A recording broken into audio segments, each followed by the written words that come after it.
we first have the sign of the Star of David, and it points directly to the 266th Pope as the Earth Beast of Revelation. On August 8, 1990, the first Star of David occurred, and 13 stars later, it concluded its showing on July 22, 2013 with the 13th Star of David. However, 2 times 66 days prior to the last star, or 132 days, Pope Francis was elected on March 13, 2013 as the 266th Pope. Then, from the last Star of David, exactly 266 days later, you have the first blood moon of the 8th perfect Tetrad on April 15, 2014.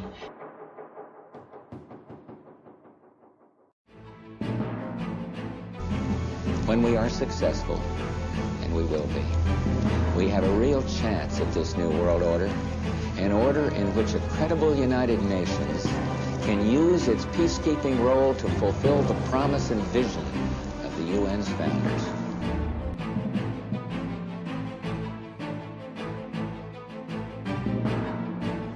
Astronomers have witnessed 5 massive explosions on the planet Jupiter as fragments from the shoemaker Levy collided with the planet.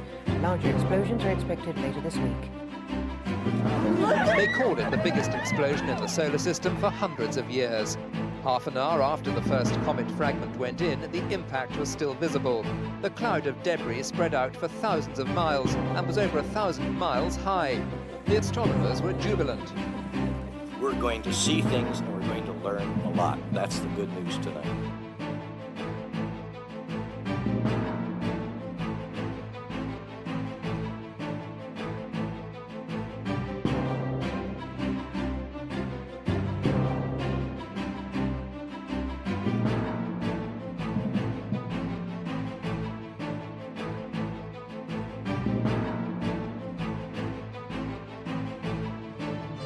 On the morning of September 11, 2001, 19 men armed with box cutters, directed by a man on dialysis in a cave fortress halfway around the world using a satellite phone and a laptop, directed the most sophisticated penetration of the most heavily defended airspace in the world, overpowering the passengers and the military combat-trained pilots on 4 commercial aircraft before flying those planes wildly off course for over an hour without being molested by a single fighter interceptor. These 19 hijackers, devout religious fundamentalists who like to drink alcohol, snort cocaine, and live with pink-haired strippers, managed to knock down 3 buildings with 2 planes in New York, while in Washington, a pilot who couldn't handle a single-engine Cessna was able to fly a 757 in an 8,000-foot descending 270-degree corkscrew turn to come exactly level with the ground, hitting the Pentagon in the Budget Analyst Office where DoD staffers were working on the mystery of the $2.3 trillion that Defense Secretary Donald Rumsfeld had announced missing from the Pentagon's coffers in a press conference the day before, on September 10, 2001. Luckily, the news anchors knew who did it within minutes. Osama bin Laden. The pundits knew within hours. Osama bin Laden. The administration knew within the day. Terrorists who committed these acts and those who harbored them. And the evidence literally fell into the FBI's lap. That a hijacker's passport was found blocks from the World Trade Center crash site, if you can believe that. But for some reason, a bunch of crazy conspiracy theorists demanded an investigation into the greatest attack on American soil in history. That investigation was delayed, underfunded, set up to fail, a conflict of interest, and a cover-up from start to finish. It was based on testimony extracted through torture, the records of which were destroyed. It failed to mention the existence of WTC-7, Able Danger, P-TECH, Sibel Edmonds, OBL and the CIA, and the drills of hijacked aircraft being flown into buildings that were being simulated at the precise same times, and pinned blame on all the people responsible, although no one so much as lost it. September 11, 2001 and September 23, 2015. As you may have seen on a video already, I believe there is a direct link between these 2 dates, and in fact, September 11, 2001 was purposefully leaving clues about September 23, 2015, and these are only now being discovered. I also posted a video about the fact that the 10th day of Tishri in the year 5776 Anno Lucius was about opening the IXXI door, the IXI door. It's the 9/11 that was anticipated when the Twin Towers fell on 9/11/01. This was carefully constructed by those who are trying to usher in the Great Plan.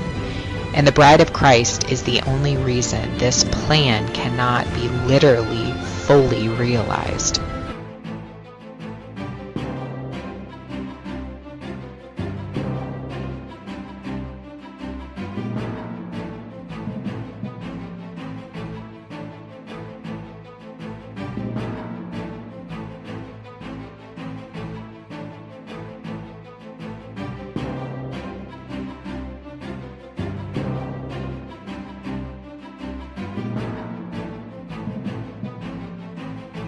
Hamas and the Palestinians along the border. We know Lebanon has fired rockets into Israel this weekend. Israel had to fire back. We know that Iran is working on a nuclear weapon and has called for the annihilation of Israel. We know that ISIS and their new leader, al-Baghdadi, has declared the Muslim Caliphate and that he wants to conquer Jerusalem. Folks, we can see things that are happening. We're in the 4 blood moon Tetrad. It is coming up the 9th of all, and it's President Barack Obama's birthday. What are the odds? What are the possibilities that the 44th President of the United States, known by many or believed by many, may be siding with the Muslims, leaning their direction more than with Israel, our ally? And it's his birthday, the 9th of all, 2014, just before the second blood moon.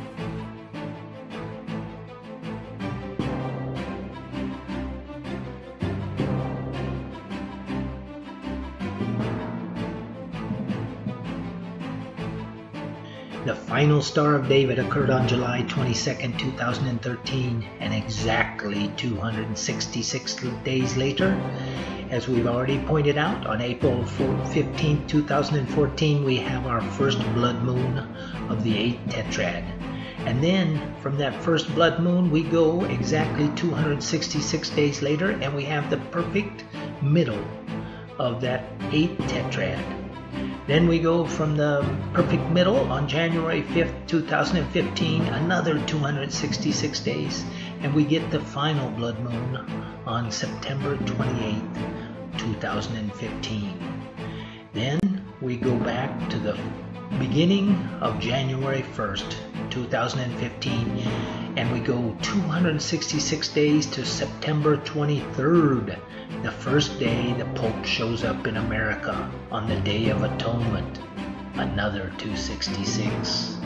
Then we go to the final sign, the sun-clad woman, September 23rd, 2017, and we notice that there's a connection back to the first blood moon of the Tetrad on April 15, 2014, and it's exactly 1,260 days.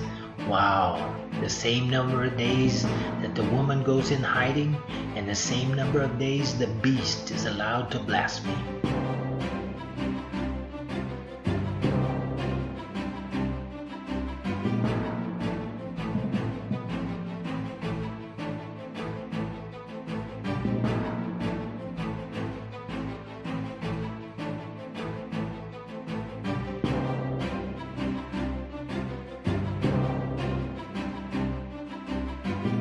After him comes the papal giant John Paul II, who is called De Laboris Solis, which means the sun's labor through eclipse.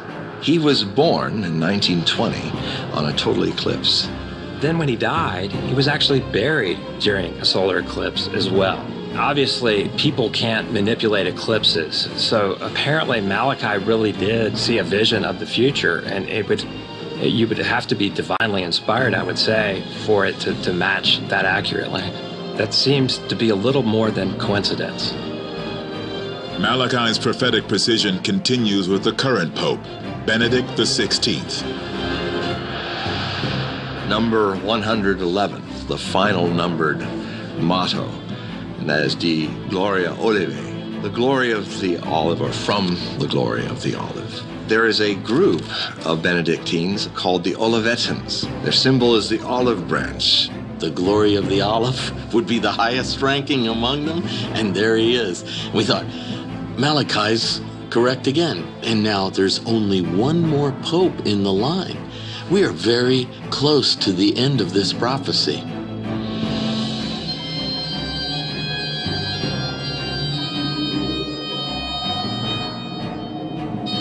Malachi's prophecy concludes with the succession of Pope Benedict by a man who will herald the end of the world. Malachi named this final pope Petrus Romanus, Peter the Roman. The prophecy for the 112th Pope is, in the extreme persecution of the Holy Roman Church, there will sit Peter the Roman, who will nourish the sheep during many tribulations. And when they are finished, the city of 7 hills will be destroyed, and the dreadful judge will judge his people, the end.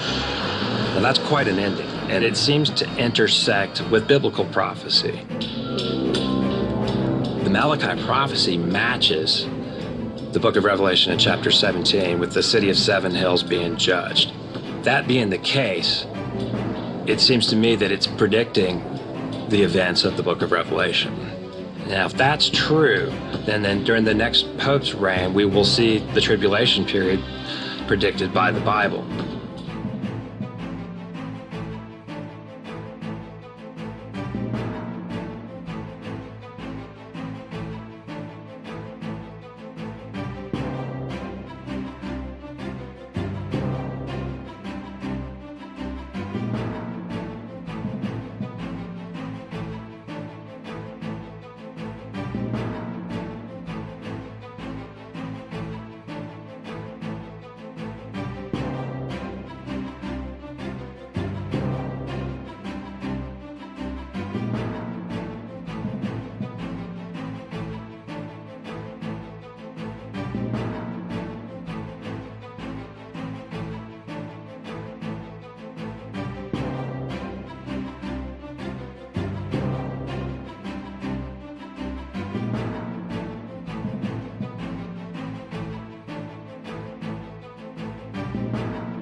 We have had a red moon, call it what you will, but it was red on Friday night, on Saturday night, and on Sunday night.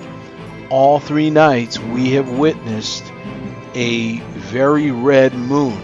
So someone to tell us that it was the harvest moon. We know what the harvest moon should look like.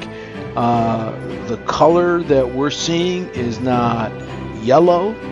We know what yellow looks like, but what we're seeing over these last 3 nights as the moon rises has been blood red.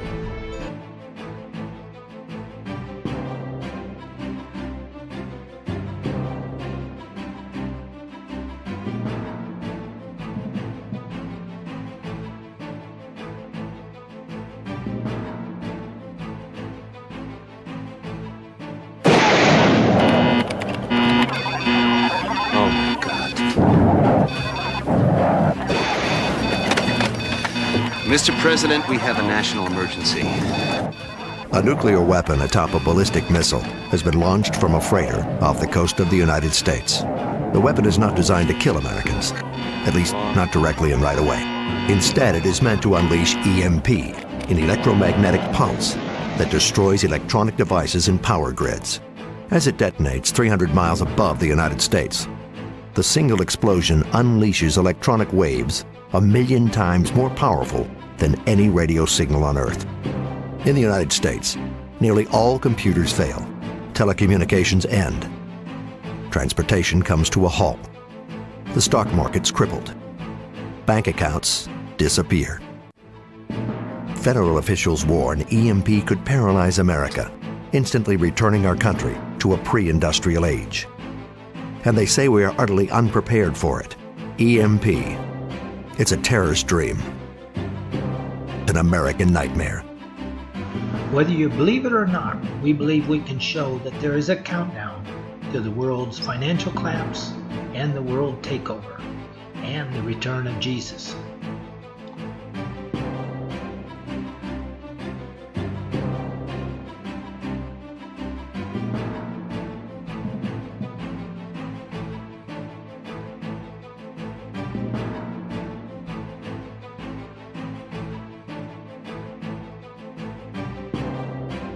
Now let's look at the third sign in heaven, the sun-clad woman that points to the 266th Pope Francis as the earth beast and the exciting return of Jesus predicted on September 23, 2017. If we focus on the right side of the screen, you'll see September 23, 2017 sun-clad woman. If you go backwards for the top number, 266 days, you'll see a phenomenon in the sky. During that time period that lasts 266 days, where King planet Jupiter goes in retrograde in the constellation Virgo for exactly 266 days.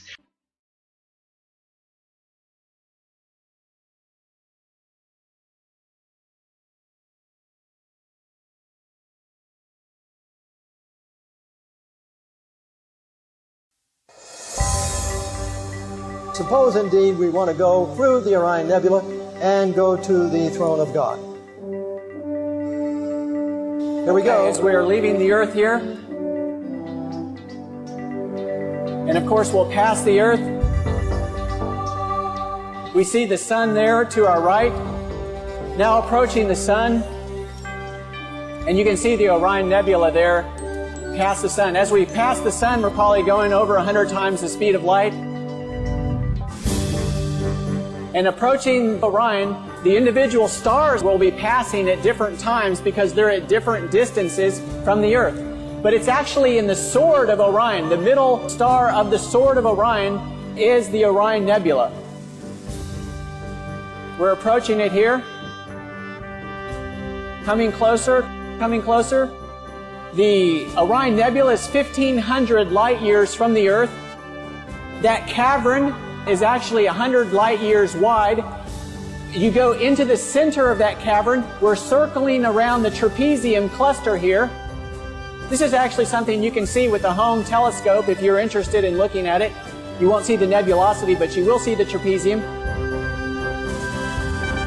Going through the trapezium, continuing past the trapezium, as we come to heaven, to the city of New Jerusalem with the foundations of precious stones, the gates of pearl.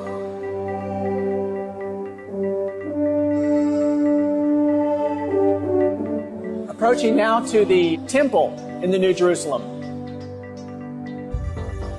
The sanctuary. And as we go to the sanctuary, what are we going to end up with? There is indeed right before us Christ the great high priest. And the Ten Commandments. And the Ten Commandments. The Ten Commandments. Fixed right before the throne of God. Jesus Christ himself, the author of them all, ministering before the Ark of the Covenant, the mercy seat. David, and after we are there, what's going to happen in return? Of course, Jesus, at the time of the second coming, will step out of the most holy place. He will begin to come back to the earth. Of course, Jesus leaving the New Jerusalem there, coming through the open space in Orion. There's the trapezium now. As you exit Orion, that great bowl configuration surrounding Jesus on his return will, of course, be millions and millions of angels surrounding him. Of course, as Jesus himself speeds toward the earth at thousands of times the speed of light,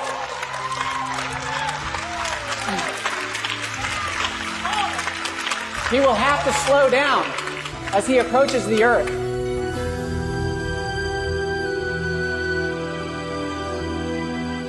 Coming through the solar system, he passes the sun, of course doing many times the speed of light until he gets close to the earth, slows down. The people on the earth will first see a dark cloud. And as that dark cloud gets a little closer, a little brighter, and it finally lights up the sky. And as it lights up the sky, those people who are alive and waiting for Jesus will welcome him. They'll say, "Lo, here is our God. We have waited for him." In Revelation 14:12, here is the patience of the saints. Here are they that keep the commandments of God and have the faith of Jesus.